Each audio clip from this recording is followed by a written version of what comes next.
Reselling can be hard and a little intimidating. If I were to start over at my age in 2026, I want to share with you the items that I would choose to sell that you can find at the Goodwill outlet and church rummage sales that I think would be easy for you and a wonderful starting spot. I've been reselling since 2017, and I am compiling a list for you of my tried and true things that you may not have thought about if you want to get started reselling. Hardcover cookbooks and Bibles. I've talked to you so much about that vintage signed Martha Stewart entertaining book. Bibles and cookbooks, the bins are loaded with books. And if you have the time and the inclination, I would search for vintage books. Sweaters, wool, cashmere, vintage, unique buttons, old world style. You'll be able to find those true fisherman's type gorgeous sweaters all day long at the bins. Vintage costume jewelry. I love finding these yard sales, flea markets, thrift stores, church rummage sales. It has all my favorites. Easy to photograph, easy to list, easy to store, easy to ship. Graphic t-shirts. Now, when you go to the bins, you will see the kids all hanging out, the t-shirt boy, t-shirt flippers, girls too. They are waiting, they are really, really waiting for those graphic tees and those vintage tees to come out. I think that's maybe all they flip. But if you get your hands on them, if you have them at home, vintage t-shirts can bring you a lot of money. Plush stuffed animals, absolute huge amount of them at the Goodwill bins. Now, I don't know a lot about plush. I've picked up and shown you some of the ones that I have found that have done well. I like to wash them before. I like to bring them home and wash them on delicate and air dry them. It's a little hard for me to bring in something that I know would carry such germs, you know what I mean. So I need to get those right into the washing machine. But boy, oh boy, can you make great money if you're interested in selling vintage plush. Small wall or art prints. I've even taken them out of the frame when I am at the bins because I don't want to pay for that heavy glass, and I've pulled out the print. Easy to ship, easy to list, easy to store. I have done pretty well selling smaller prints, and the glass part makes it a little intimidating. But if you need to ship it with glass, if it's framed professionally and you don't want to just pull apart that store frame, just a piece of cardboard over the glass. I've used pool noodles around the frame and then wrap them in bubble wrap. My bubble wrap, um, secret secret sauce, 3 rolls one way and 3 rolls another way. And package it inside of the box with a lot of packing paper. You'll be okay. Just make sure that you get that frame secured in that box. Office supplies.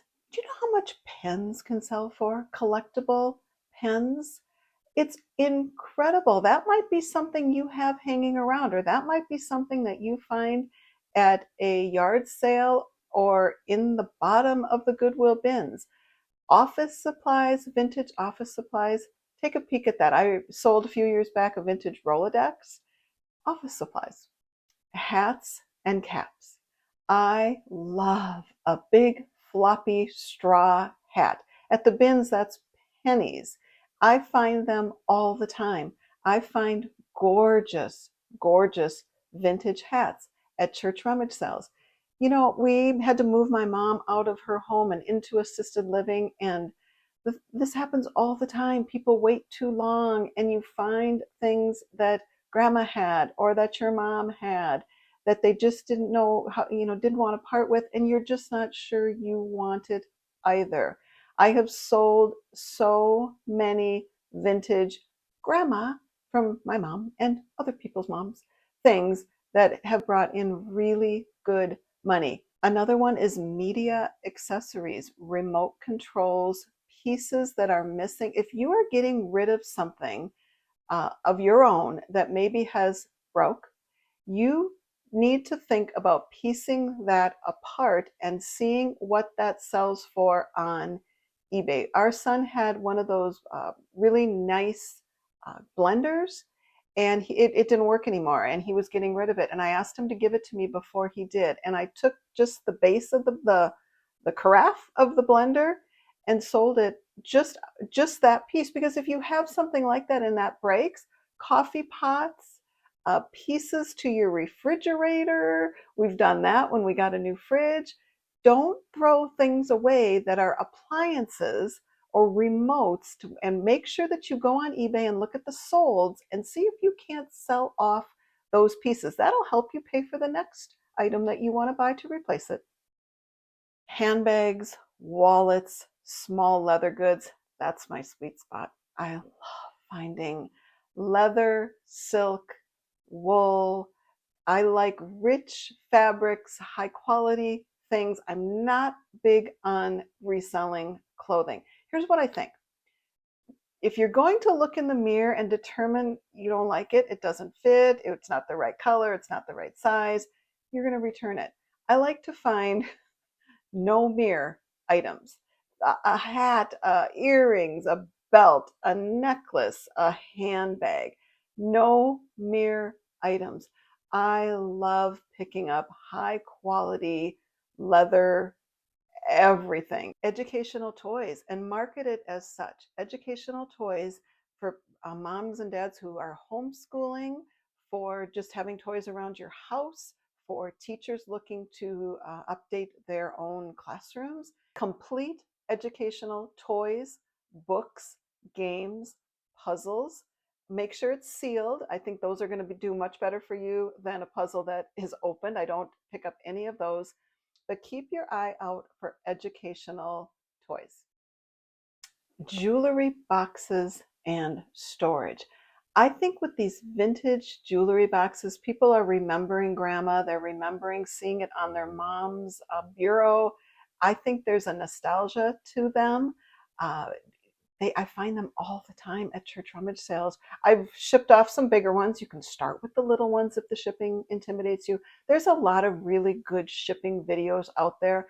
I'm a big YouTuber watching what we need to do around the house to figure it out. Go watch some YouTube videos on how to ship. It's not that bad. It's going to make you a little nervous in the beginning. You're going to get used to it. But start small. Find a small vintage, non-breakable jewelry box. You'd be surprised how well you'll do with those. Frames, all sorts of frames. You know, I got rid of so many of mine, and now I have a grandbaby, and now I want frames again. You can find tons and tons and tons and tons of really high quality, gorgeous picture frames. Now, I think maybe more in the thrift stores than at the bins, but don't overlook some that are branded or some that are the ones that are unique. Take a peek, flip it over, do a Google image search while you're shopping. Take your time, it'll come to you. And once you do this more and more and more, you'll just see and sense. The more videos you watch, the more YouTube people that resell and post on YouTube like this will share with you, you'll get a hang of it. But frames really, really have done well for me. This is a category that I am going to look more into in 2026, ephemera, and that is paper. One thing I sold a while back was a vintage boat manual, and it went for over $150 for something that I found in the book section of the bins back when it was 19 cents an inch. I am going to start, that is my category that I wanted to share with you that I'm going to look more into. Paper, ephemera, it can bring wonderful money. I'm going to look into that. As we're getting older and thinking, I keep saying this, we don't have any plans to do it, but one day we're going to downsize and we'll go somewhere and move out of our home. I still want to keep reselling if I'm able.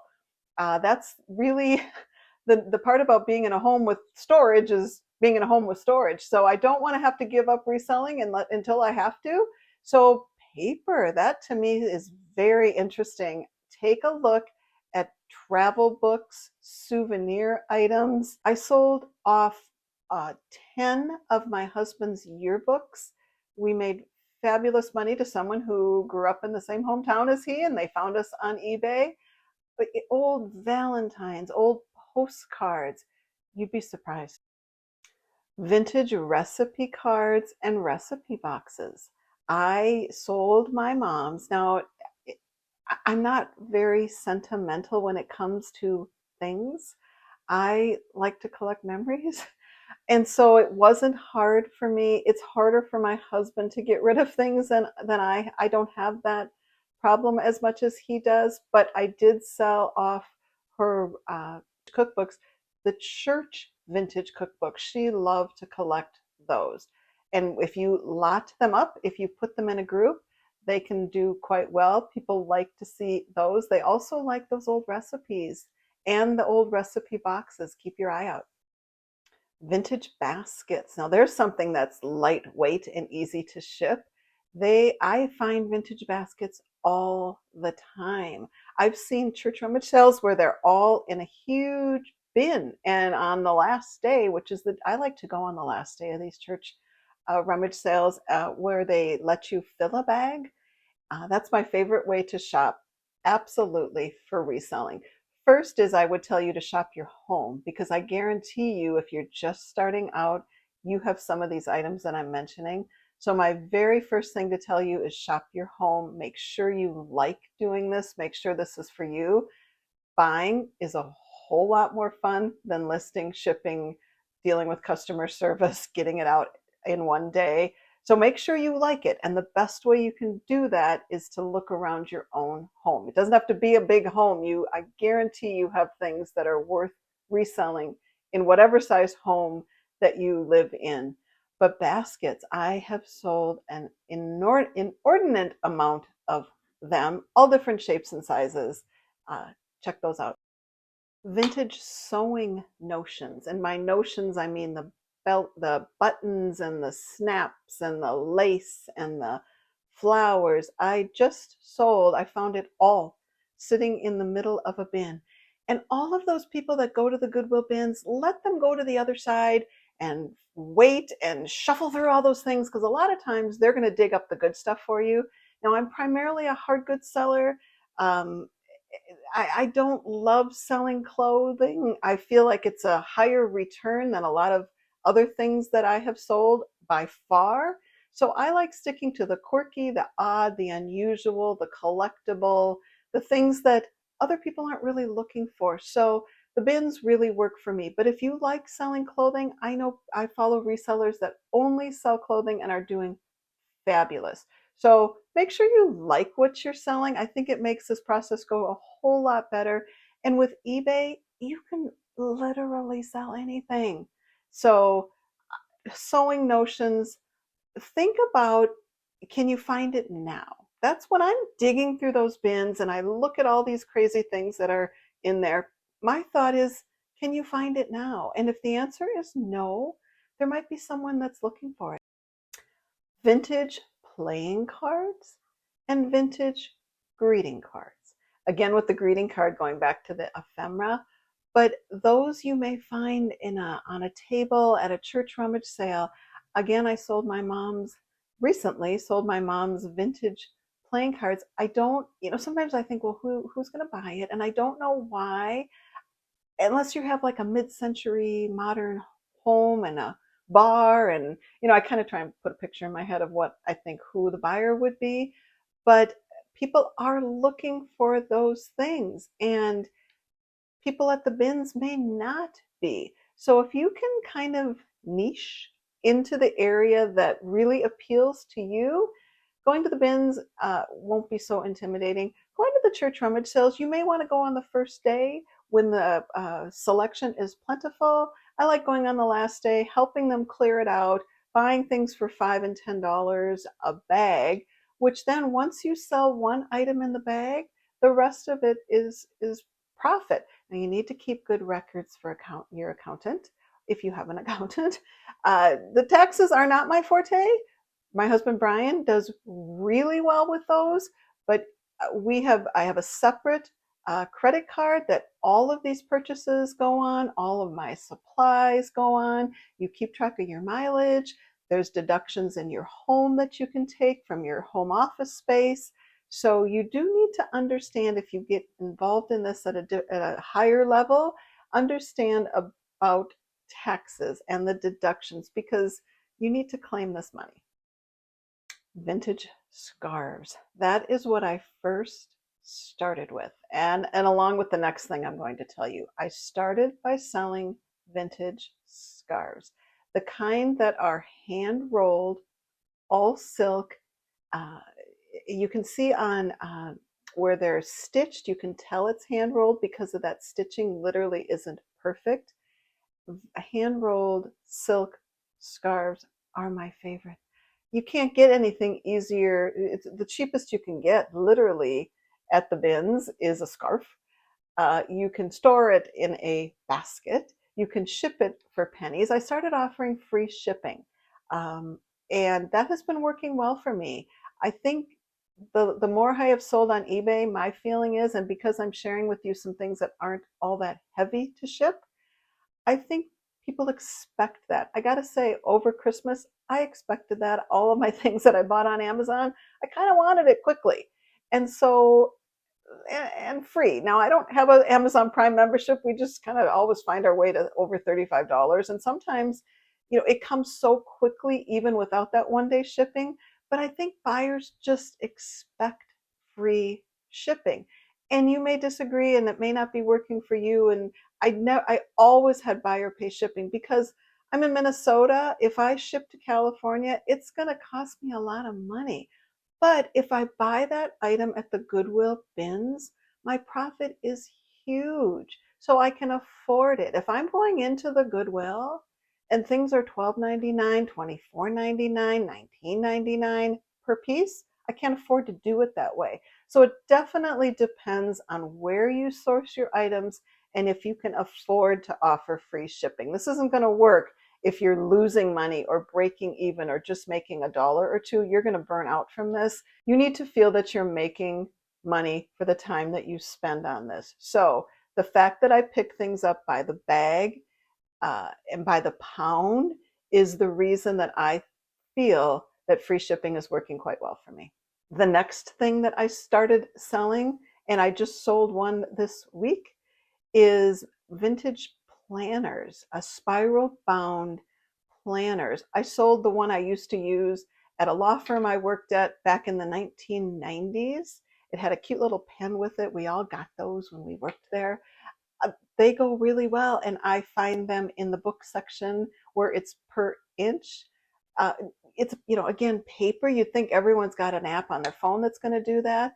But I just had the buyer leave feedback that they were thrilled with the purchase, and they can bring really good money. Vintage binders. And the last thing I'll share with you are belts. Oh, do I love a belt. I've got some belt hangers in this storage closet in my office here.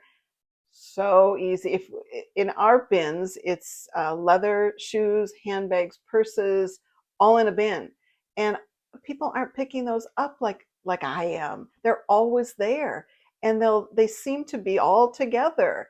Suspenders and belts. The silk suspenders with the leather ends. I just sold several of those. Those I sell primarily on eBay. I cross post to Poshmark. I don't have a cross posting service. I just have two screens here at my desk, and I'll put it on eBay. They have the most things to fill out. And then I'll put the other screen up on Poshmark, and I'll just cut and paste back and forth, and I will sell on both. I think Poshmark is a nice complement to eBay. I don't sell a lot there. I may sell a few a week there, but those sales add up. They matter. I was telling my husband, oh, do you know I sold that much? We're getting ready for taxes. They matter. They add up, and more eyes on your sales. So I start out on eBay. I think eBay, well, if you are starting out, you may like Poshmark. It's much simpler. I started on eBay, so going to Poshmark was a breeze. It depends on your comfort level. Poshmark is known for their clothing. That's why I didn't want to sell there. And then a few years back, they added a lot more categories. So for me, now it makes sense to sell on both. More eyes on my product. So I hope this helps. If I were starting out in 2026, I would consider some of these items that are a little off the radar to keep it so that you feel comfortable and confident getting started. And I promise you, as you get more comfortable and as you watch more videos of resellers showing you what they're selling, you're going to find what your niche is as well. And I'm wondering if, like me, if this hobby doesn't turn into a really nice way to make extra income in retirement.